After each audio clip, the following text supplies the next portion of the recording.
الحمد لله الذي لا يكشف الشدائد إلا هو ولا يدفع المكائد إلا هو، وما مراد المشتاقين في الدارين إلا هو، وما مطلوب الواصلين في الكونين إلا هو. العباد كلهم فقراء لا غني إلا هو، والناس كلهم ضعفاء لا قوي إلا هو، لا حافظ ولا ناصر إلا هو. غافر الذنب وقابل التوب شديد العقاب ذي الطول لا إله إلا هو. هل من خالق غير الله يرزقكم من السماء والأرض؟ لا إله إلا هو. ومن يعلم السر والجهر؟ لا إله إلا هو. موسى على الطور حين ناداه قال لا إله إلا هو. إبراهيم في النار الحريق حين ناداه قال لا إله إلا هو. أيوب في شدة المرض حين ناداه قال لا إله إلا هو. يوسف في قعر البئر حين ناداه قال لا إله إلا هو. وأشهد أن لا إله إلا هو هو الحي لا إله إلا هو.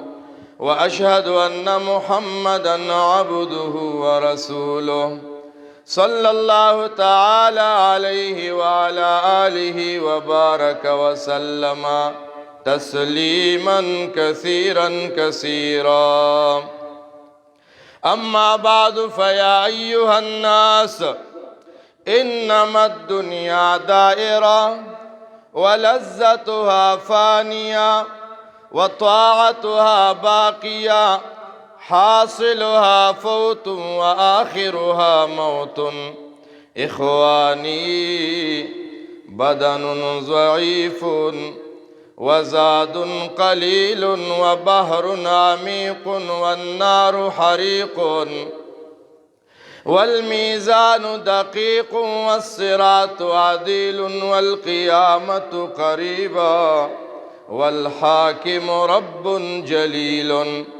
يقول آدم صفي الله نفسي نفسي، ويقول نوح نجي الله نفسي نفسي، ويقول إبراهيم خليل الله نفسي نفسي، ويقول موسى كليم الله نفسي نفسي، ويقول يوسف صديق الله نفسي نفسي، ويقول داود خليفة الله نفسي نفسي، ويقول عيسى روح الله نفسي نفسي، ويقول شفيعنا ونبينا محمد رسول الله أمتي أمتي أمتي أمتي.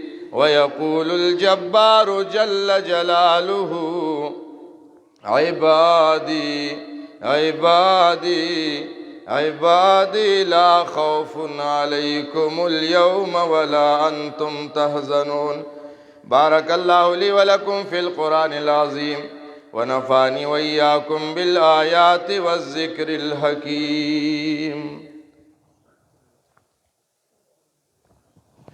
الحمد لله وحده، والصلاة والسلام على من لا نبي بعده. أعوذ بالله من الشيطان الرجيم.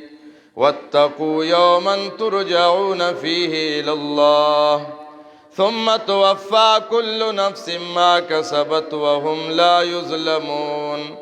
قال النبي صلى الله عليه وسلم: أرحم أمتي بأمتي أبو بكر، وأشدهم في أمر الله عمر، أصدقهم حياء عثمان، وأقضاهم علي رضوان الله تعالى عليهم أجمعين، وفاطمة رضي الله تعالى عنها، سيدة نساء أهل الجنة، وحمزة رضي الله تعالى عنه أسد الله وأسد رسوله، والحسن والحسين رضي الله عنهما سيدا شباب أهل الجنة. اللهم اغفر للعباس وولده مغفرة ظاهرة وباطنة لا تغادر ذنبا. الله في أصحابي لا تتخذوهم من بعدي غرضا، فمن أحبهم فبحبي أحبهم، ومن أبغضهم فببغضي أبغضهم.